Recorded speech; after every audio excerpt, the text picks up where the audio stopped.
Okker Du Plessis. Jou oë het oopgegaan. Vir 'n oomblik was jy blind. Jy het my raak gesien. Die trots in my. Die is my kind. Jou eerste glimlag. Die eerste bottel. Elke dag. My dag. Die eerste vuil doek. Ja. Jou eerste verjaardagkoek. Die eerste dansie op die ritme van musiek. Jy kon dit beter doen as in 'n fliek. Jou eerste slaapie op my bors. Die eerste lekker so taai. Jy kon net nie los. Jou gesing in die bad. Die vertroue in jou oë.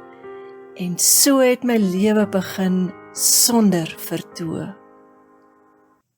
As dit maar net was. Gelees deur Margaret Bennett.